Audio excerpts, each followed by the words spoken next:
बड़ी अजीब सी बात है, पता नहीं, ये थोड़ी सी परेशानी हुई थी मुझे तो सुन के। और ख़बर ये है कि दुनिया में कई केसेस सामने आए थे, लेकिन अब पाकिस्तान में भी ये केसेस आ रहे हैं। किसके केसेस की बात कर रहे हैं? कोरोना से मुतासर जो कम उम्र बच्चे हैं ना, जिनकी उम्रें हैं 10 साल से कम, संगीन तिब्बी मसाइल का मुशाहिदा इनमें किया जा रहा है। कम उम्र बच्चों में ये अलामात कावासाकी बीमारी इसको कहा जा रहा है, जिसमें बच्चे रियली सफ़र और बुखार, खारिश, हाथों और पैरों में सूजन, आँखों में जलन, सुर्ख होना, गर्दन के गुदूद बढ़ जाना, मुंह, होंठों और हलक में जलन महसूस करना। माहिरीन ने खबरदार किया है कि तिब्बी शोबे को इसके लिए भी तैयार रहना चाहिए। पर्टिकुलरली पीट्स को कावासाकी की इस बीमारी के बारे में ख्याल किया जाता है कि बच्चों में कोरोना वायरस से मुतासर होने के बाद इन्फेक्शन की पेचीदगियाँ हैं। इस बीमारी की इत्तलात मुल्क के मुख्तलिफ हिस्सों से सामने आने लगी हैं। लाहौर के इंस्टीट्यूट ऑफ चिल्ड्रन हेल्थ में इसके 3 केसेस सामने आ गए हैं। कराची, इस्लामाबाद और रावलपिंडी में भी चंद केसेस की इत्तलात हैं। कोरोना वायरस से मुतासर बच्चे आमतौर पर इस बीमारी से शदीद मुतासर नहीं होते, लेकिन वो ये बीमारी वालिदैन तक, दीगर अफराद तक मुंतकिल कर सकते हैं। उसके बाद के ये जो असरात हैं, रिपरकशंस में ये बीमारी शामिल है। डॉक्टर मसूद सादिक हमारे साथ मौजूद हैं, एक्सपर्ट हैं। बहुत शुक्रिया डॉक्टर साहब, आपने वक्त दिया। डॉक्टर साहब, कभी हमने सुना नहीं इस बीमारी के बारे में, इसका नाम ही अजीब सा है। क्या हम परेशान हों, अलार्म्ड हों, या बस बच्चों की सेहत पे नज़र रखें, और इसका कोई इलाज है? बहुत शुक्रिया जी। मैं इसको 3 हवाले से बात करना चाहूँगा इस कॉन्टेक्स्ट में। पहली बात तो ये है कि खुशकिस्मती से जब बच्चों को कोरोना की इन्फेक्शन होती है तो मेजॉरिटी बच्चों में इसकी वजह से कोई प्रॉब्लम नहीं होती, और ये बच्चे अक्सर मामूली बुखार या खांसी या फ्लू के बाद ये बच्चे मुकम्मल तौर पे ठीक हो जाते हैं। तो बच्चों में जब हम इस बीमारी के हवाले से बात करते हैं तो आपको 3 तरह से मोहतात रहने की ज़रूरत है। पहली बात तो यह है कि ये बच्चे ये बीमारी दूसरे बच्चों को और बड़ों को देख सकते हैं, और ख़ास तौर पर घर में अगर आपके बुजुर्ग हैं और अगर बच्चे को कोरोना इन्फेक्शन होती है तो बच्चे को तो उससे प्रॉब्लम 99.9% नहीं होगी, लेकिन उसके वालिदैन या उसके ग्रैंड पेरेंट्स को ये प्रॉब्लम हो सकती है। दूसरा एक बहुत इंपॉर्टेंट चीज़ ये है कि जिन बच्चों को खुदा न खास्ता कोई अंडरलाइन प्रॉब्लम है, जैसे बच्चे में कोई गुर्दे का मसला है, दमा है बच्चे को, या उसको दिल की बीमारी है, या उसको जिगर की बीमारी है, तो ऐसे बच्चों को अगर खुदा न खास्ता कोरोना होता है तो उन बच्चों में ये सीरियस हो सकता है, और उनमें खुदा न खास्ता ऐसे ही डेथ हो सकती है जैसे बड़ों में होती है। और रिसेंटली हमने चिल्ड्रंस हॉस्पिटल में एक बच्ची को देखा जिसको कि जिगर की बीमारी थी, और वो हम अल्लाह ताला की ज़ात ने हमने अपनी तरफ से पूरी कोशिश की, लेकिन हम उस बच्ची को बचा नहीं सके।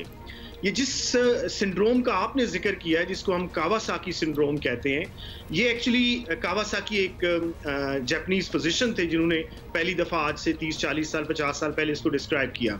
इसमें होता ये है कि बच्चा कोरोना इन्फेक्शन के बाद मुकम्मल सेहतयाब हो जाएगा।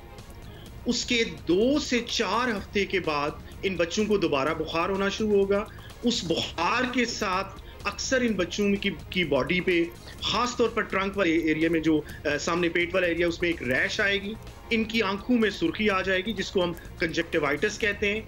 इनके होंठ और ज़ुबान सुर्ख हो जाएगी, और ऐसे बच्चों में फिर हाथ भी सूज सकते हैं, हाथ के ऊपर से स्किन उतर सकती है, या उनकी जो गर्दन है उसके ऊपर जो ग्लैंड्स हैं वो स्वेल कर सकते हैं।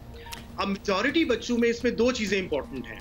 पहली बात ये इंपॉर्टेंट है कि इसको तशखीस होना ज़रूरी है, इसलिए तमाम फिजिशियंस का, तमाम चाइल्ड स्पेशलिस्ट का ये जानना ज़रूरी है कि अगर किसी भी बच्चे को कोरोना इन्फेक्शन हुई है या उसके घर में कोरोना इन्फेक्शन हुई है, आपको ये पता नहीं बच्चे ने कैच की है या नहीं, क्योंकि हो सकता है बच्चे को कोई सिम्टम ही ना हुए, लेकिन उसके 2 से 4 हफ्ते के बाद अगर बच्चे को बुखार होता है और साथ ये अलामात आती हैं, तो ये बच्चे अचानक बहुत सीरियस हो सकते हैं। इनका शॉक में जा सकते हैं, इनका ब्लड प्रेशर लो हो सकता है, और अगर इनकी इन टाइम रिकग्निशन और ट्रीटमेंट नहीं होती तो खुदा न खास्ता इन बच्चों की मौत भी वाक़या हो सकती है। नहीं तो डॉक्टर साहब, ये कोरोना का जैसे इलाज ज़्यादातर होम बेस्ड ही होता है, कोई ख़ास ट्रीटमेंट है नहीं, तो ये जो कावासाकी सिंड्रोम है, इसका कोई पर्टिकुलर इलाज, पर्टिकुलर इसकी अद्वियात मौजूद हैं? से इसका इलाज मौजूद है जी, और इंटरनेशनली भी जितने बच्चे रिपोर्ट हुए हैं उन बच्चों को अगर इन टाइम हॉस्पिटल पहुंचाया गया और अगर उनका इन टाइम इलाज हुआ तो वो तमाम या मेजॉरिटी बच्चे उनमें से रिकवर कर गए। तो ऐसे बच्चों का बिल्कुल इलाज मौजूद है। इनको हम IVIG देते हैं, इनको हम एस्प्रिन देते हैं, इनको हम स्टीरॉइड्स देते हैं। बाज़ दफ़ा इन बच्चों को ICU की ज़रूरत पड़ती है जिसमें इनको वेंटिलेशन की ज़रूरत पड़ सकती है और दवाइयों की ज़रूरत पड़ सकती है। लेकिन अगर ये इन टाइम पिक हो जाए और इनका इलाज मुकम्मल तौर पे हो जाए तो ये बच्चे मुकम्मल रिकवर कर सकते हैं। आपने अच्छा किया कि अलामात बता दी ताकि वो लोग जिनके बच्चों को कोरोना हुआ है या घर में किसी को हुआ है, they keep an I on their children. अब डॉक्टर साहब ये फरमाइएगा कि क्या ये बीमारी भी एक बच्चे से दूसरे बच्चे में लग सकती है, क्योंकि ये भी अब कोरोना की वजह से सभी डर गए हैं, या बच्चों से बड़ों पे लग सकती है, क्या ऐसा कुछ सिलसिला है?